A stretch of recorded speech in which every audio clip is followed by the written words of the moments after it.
नमस्कार दोस्तों, आपका स्वागत है हमारे YouTube channel teaching exam overload पे। आज का सेशन हिंदी पेडागॉजी की 5वीं क्लास है, जिसमें हम भाषा अध्ययन में व्याकरण की भूमिका के बारे में पढ़ेंगे। तो आज के सेशन को स्टार्ट करने के पहले हमारे चैनल को लाइक और सब्सक्राइब कीजिए। चलिए आज का सेशन स्टार्ट करते हैं। तो आज का पहला टॉपिक है व्याकरण वह साधन है जिसके द्वारा हम भाषा को शुद्ध पढ़ना और लिखना सीखते हैं। तो व्याकरण वह साधन है जिसके द्वारा हम भाषा को शुद्ध पढ़ना और लिखना सीखते हैं। ठीक, चलिए आगे बढ़ते हैं। व्याकरण भाषा की अनुगामी होती है या अनुगमनी होती है। तो व्याकरण जो होती है भाषा की अनुगमनी होती है। पतंजलि ने कहा था व्याकरण शब्दानुशासन है। व्याकरण क्या है? शब्दानुशासन है। ठीक, आगे देखते हैं। पहले भाषा का विकास होता है तब उसका व्याकरण बनता है। तो क्या है इसमें? पहले भाषा का विकास होता है उसके बाद उसका व्याकरण बनता है। ठीक, तो पहले भाषा का विकास होता है फिर व्याकरण बनता है। भाषा शिक्षण में व्याकरण जाना अनिवार्य है या व्याकरण अनिवार्य माना गया है। ठीक, वर्ण शब्द की सबसे छोटी इकाई, वर्ण के सार्थक प्रयोग से ही शब्द, शब्द से पद, पदों से वाक्यांश और वाक्यांशों से वाक्य बनता है। तो वर्ण भाषा की सबसे छोटी इकाई होती है। पहला प्रश्न यहाँ से बनता है कि वर्ण जो होती है भाषा की सबसे छोटी इकाई होती है। वर्ण के सार्थक प्रयोग से ही शब्द बनते हैं और शब्दों से ही पद बनते हैं और पदों से ही वाक्यांश बनते हैं और वाक्यांशों से ही वाक्य बनते हैं। ठीक, चलिए आगे बढ़ते हैं। व्याकरण के 3 रूप होते हैं। औपचारिक व्याकरण, इसमें व्याकरण की पुस्तक होती है और विधिवत ढंग से क्रमपूर्वक व्याकरण के नियम, उपनियमों, उनके भेद तथा उपभेद का ज्ञान कराया जाता है। तो इसमें क्या होता है? औपचारिक व्याकरण में यह होता है, इसमें व्याकरण की पुस्तकें होती हैं और विधिवत ढंग से क्रम पूर्वक व्याकरण के नियम, उपनियम, उनके भेद आदि को सिखाया जाता है। तो ठीक, तो औपचारिक व्याकरण में यह होता है कि विधिवत ढंग से क्रम पूर्वक पहले व्याकरण के नियम सिखाते हैं, नियम के बाद उसके उपनियम सिखाए जाते हैं, उपनियम के बाद उसके भेद सिखाए जाते हैं, भेदों के भी प्रकार सिखाए जाते हैं। तो एक क्रम के अनुसार नियम व्याकरण सीखा जाता है। व्याकरण को नियम के माध्यम से सीखा जाता है। भेद तथा उपभेद का भी ज्ञान कराया जाता है। अगला है अनौपचारिक व्याकरण, जिसे हम व्यवहारिक व्याकरण कहते हैं। बच्चा भाषा को अनुकरण से सीखता है। विद्वानों का मत है कि व्याकरण का शिक्षण व्यवहारिक या प्रयोगात्मक रूप से ही करना चाहिए। तो इसमें क्या होता है अनौपचारिक व्याकरण में, ऐसे हम व्यवहारिक व्याकरण भी कहते हैं, इसमें जो बच्चों का भाषा को अनुकरण से सीखते हैं। तो बच्चे जो होते हैं भाषा को अनुकरण के माध्यम से बहुत ही आसानी से सीखते हैं। विद्वानों ने भी यही मत दिया है कि व्याकरण का जो होता है वो शिक्षण व्यवहारिक या प्रयोगात्मक रूप से ही करना चाहिए। ठीक, लॉर्ड मैकाले, मनुष्य उसी भाषा का पूर्ण पंडित हो सकता है जिसे उसने पहले और उसका व्याकरण उसके बाद सीखा है। तो लॉर्ड मैकाले ने यह कहा था कि मनुष्य उसी भाषा का पूर्ण पंडित हो सकता है जिसे उसने पहले भाषा और उसके बाद व्याकरण सीखा हो।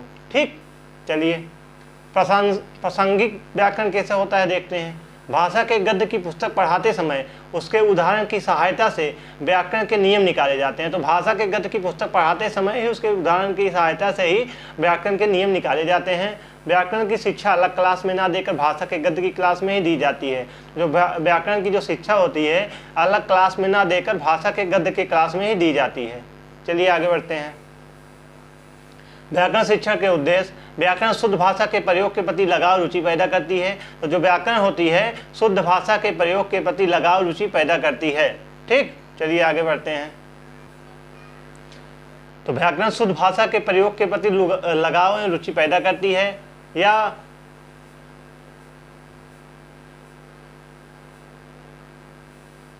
भाषा के प्रयोग की परख करने योग्य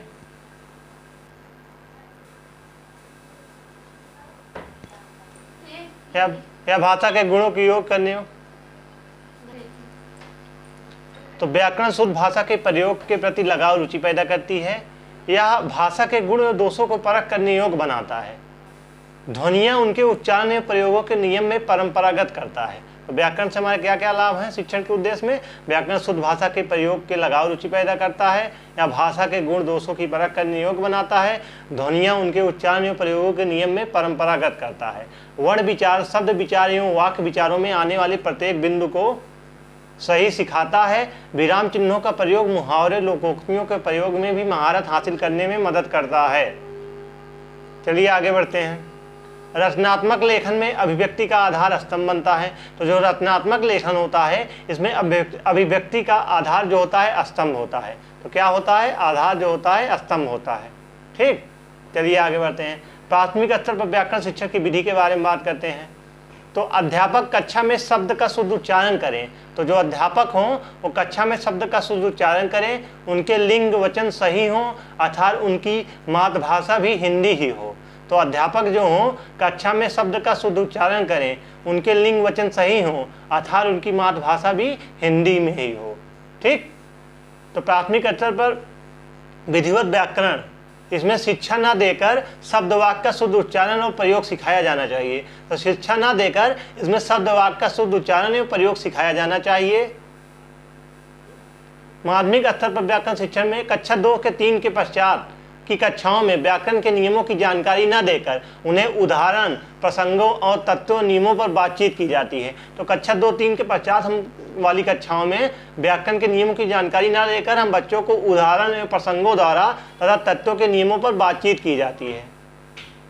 व्याकरण शिक्षण के लिए निम्नलिखित विधियां प्रयोग में लाई जाती हैं। पहली विधि है आगमन विधि। आगमन विधि व्याकरण शिक्षण हेतु सर्वोत्तम विधि है। बच्चों को उदाहरण के द्वारा सब कुछ सिखाया जाता है। तो आगमन विधि में व्याकरण शिक्षण हेतु सर्वोत्तम विधि मानी जाती है। बच्चों को उदाहरण के द्वारा सब कुछ सिखाया जाता है। ठीक, चलिए आगे बढ़ते हैं। अगली विधि है निगमन विधि। तो निगमन विधि आगमन की बिल्कुल विपरीत शिक्षण विधि होती है। इस विधि में परिभाषा और नियम बताकर फिर उदाहरण दिए जाते हैं। तो जो निगमन विधि होती है वह आगमन की बिल्कुल विपरीत शिक्षण विधि होती है। इस विधि में परिभाषा और नियम बताकर फिर उदाहरण दिए जाते हैं। ठीक, तो आगमन विधि क्या होती है? आगमन विधि में क्या होता है कि शिक्षण हेतु सर्वोत्तम विधि माना गया है आगमन विधि को, क्योंकि इसमें बच्चों को उदाहरण के द्वारा सबको सिखाया जाता है। हमें भी कुछ भी बच्चों को सिखाना हो तो उदाहरण के माध्यम से बच्चों को आसानी से सिखा सकते हैं। मान लीजिए हम बच्चों को मैथ में जोड़ पढ़ाना है, तो जोड़ पढ़ाने के लिए अगर हम बच्चों को 2+2 बोलेंगे जोड़ने के लिए, बच्चे समझ पाएंगे? नहीं समझ पाएंगे। वहीं हम बच्चों को उदाहरण के माध्यम समझाएंगे। बच्चों, मोहन के पास 2 टॉफी थी, रोहन के पास 3 टॉफी और मिल गई, तो टोटल कितनी टॉफी हो गई? तो ऐसे बच्चे गिनेंगे, ब्लैक बोर्ड पे बोलेंगे लाइन खींच खींच गिनी है। तो उदाहरण के माध्यम से हम बच्चों को समझाएंगे तो बच्चे बहुत आसानी से कोई भी समझ लेते हैं। इसलिए हमें सदैव बच्चों को उदाहरण के माध्यम से सिखाया जाना चाहिए। चलिए आगे बढ़ते हैं। वहीं निगमन विधि इसकी जस्ट उल्टी होती है। इस विधि में परिभाषा और नियम बताकर फिर उदाहरण दिए जाते हैं। जैसा कि फिगर में दिखाया भी गया है, मैडम फार्मूला वगैरह दिखा रही हैं। बच्चे फार्मूला सीखेंगे और सीखने के बाद फिर उदाहरण की ओर बढ़ेंगे। तो खेल विधि, खेल विधि द्वारा व्याकरण शिक्षण जैसे कि फ्लैश कार्ड, शब्द लड़ी, वाक्य, पहेली, केवल स्त्रीलिंग वस्तुओं का चुनाव, केवल पुल्लिंग वस्तुओं का संग्रह करना आदि की सूची बनाना या एक रोचक व्याकरण शिक्षण विधि होती है। तो इसमें क्या होता है, फ्लैश कार्ड वगैरह होते हैं, जैसा कि फिगर में दिखाया भी गया है। या एक अल्फाबेट कार्ड है जिसमें ABCD वगैरह दिखाए गए हैं। तो बच्चे कार्ड के माध्यम से, फ्लैश कार्ड के माध्यम से सीखते हैं। अगला है संसर्ग विधि। इस विधि के पक्षकार कहते हैं कि भाषा व्याकरण पर पूर्ण अधिकार रखने वाले व्यक्ति को लाकर बच्चों से बातचीत करवाई जाती है। तो इस विधि के पक्षकार यह कहते हैं कि भाषा व्याकरण पर पूर्ण अधिकार रखने वाले व्यक्ति को लाकर बच्चों से बातचीत करवाई जाती है। अगली विधि है सहयोग विधि। तो इस विधि में पाठ्य पुस्तक के और काव्य पाठ पढ़ाते समय उसी के व्याकरण के नियमों पर इस प्रकार परिचय दिया जाए कि यह लगे कि नहीं कि व्याकरण पढ़ाई जा रही है। तो हमें पाठ्य पुस्तक के काव्य पाठ पढ़ाते समय उसी में व्याकरण के नियमों को इस प्रकार परिचय दिया जाना चाहिए कि ऐसा लगे ही ना कि व्याकरण पढ़ाया जा रहा है। ठीक, यानी गद्य पढ़ाते समय ही उसी में सब पढ़ा दिया जाए, बच्चों को अलग से न पढ़ाने की ज़रूरत हो। तो आज का सेशन यहीं तक था। तो आज हमने क्या पढ़ा? आज के सेशन में हमने व्याकरण शिक्षण की विधियों के बारे में देखा, जिसमें हमने अधिगम के भूमिका, जिसमें व्याकरण व साथ है, जिसमें भाषा को शुद्ध पढ़ना और लिखना सीखते हैं। वहीं उसके बाद हमने व्याकरण भाषा की अनुगामी होती है। पतंजलि जी ने कहा था कि व्याकरण शब्द अनुशासन होता है। भाषा शिक्षा में व्याकरण अनिवार्य माना गया है। वर्ण भाषा की सबसे छोटी इकाई होती है। वर्ण के सार्थक प्रयोग से शब्द और शब्द से पद और पदों से वाक्यांश और वाक्यांशों से वाक्य बनता है। वहीं व्याकरण के मुख्य रूप से 3 नियम होते हैं, जिसमें औपचारिक व्याकरण होता है। इसमें व्याकरण की पुस्तक होती है और विधिवत ढंग से क्रमपूर्वक व्याकरण के नियम, उपनियम, उनके भेद और भेदों के भी प्रकार बताए जाते हैं। वहीं अनौपचारिक में क्या होता है, उसे हम व्यवहारिक व्याकरण भी कहते हैं। इसमें बच्चा भाषा को अनुकरण के द्वारा सीखता है। विद्वानों का भी मत है कि व्याकरण को हम शिक्षण व्यवहारिक प्रयोगात्मक रूप से ही ही सिखाया जाना चाहिए। लॉर्ड मैकाले जी ने कहा था कि मनुष्य उसी भाषा का पूर्ण पंडित हो सकता है जिसे उसने पहले और उसका व्याकरण उसके बाद सीखा हो। ठीक, वहीं प्रासंगिक व्याकरण में हमने भाषा के गद्य की पुस्तक पढ़ाते समय उसे उदाहरण की सहायता से व्याकरण के नियम निकाले जाते हैं। वहीं उसके बाद हमने व्याकरण शिक्षा के उद्देश्य में पढ़ा, जिसमें व्याकरण शुद्ध भाषा के प्रयोग से लगाव रुचि पैदा करता है या भाषा के गुण दोषों की परख करने योग्य बनाता है। ध्वनियाँ उनके उच्चारण एवं प्रयोग के नियम में परंपरागत करता है। वर्ण विचार, शब्द विचार एवं वाक्य विचार में आने वाले प्रत्येक बिंदु को सही सिखाता है। विराम चिन्हों का प्रयोग, मुहावरे, लोकोक्तियों के प्रयोग में महारत हासिल करने में मदद करता है। रचनात्मक लेखन में अभिव्यक्ति का आधार स्तंभ बनता है। प्राथमिक स्तर पर व्याकरण शिक्षण की विधियां के बारे में बात की, जिसमें हमने अध्यापक कक्षा कक्ष में शब्द का शुद्ध उच्चारण करें, उनके लिए लिंग वचन सही अर्थात मातृभाषा में हिंदी होनी चाहिए। प्राथमिक स्तर पर विधिवत व्याकरण हो, शिक्षा न देकर शुद्ध वाक्य का शुद्ध उच्चारण का प्रयोग सिखाया जाना चाहिए। वहीं माध्यमिक स्तर पर कक्षा 2-3 के पश्चात कक्षाओं में व्याकरण के नियमों की जानकारी न देकर उदाहरण, प्रसंगों और तत्वों और नियमों पर बातचीत की जाती है। व्याकरण शिक्षण के लिए निम्नलिखित विधियों का प्रयोग में लाई जाती हैं। पहली विधि होती है आगमन विधि, जिसमें हमने बात की कि आगमन विधि को व्याकरण शिक्षण के सर्वोत्तम विधि माना गया है। इसमें बच्चों को उदाहरण के द्वारा सब कुछ सिखाया जाता है। तो आगमन विधि में उदाहरण के माध्यम से सिखाया जाता है। वहीं निगमन विधि जैसे इसकी उल्टी होती है, इसमें पहले नियम वगैरह सिखाए जाते हैं, परिभाषा नियम बताकर फिर उदाहरण दिए जाते हैं। ठीक, खेल विधि में फ्लैश कार्ड आदि का प्रयोग किया जाता है। इसमें फ्लैश कार्ड और ज़्यादा बच्चे सीखते हैं खेल खेल के माध्यम से। उसके बाद संसर्ग विधि बात की, जिसमें हमने इस विधि में पक्षकार कहते हैं कि भाषा व्याकरण पर पूरा अधिकार रखने वाले व्यक्ति को लाकर बच्चों से बातचीत करवाई जानी चाहिए।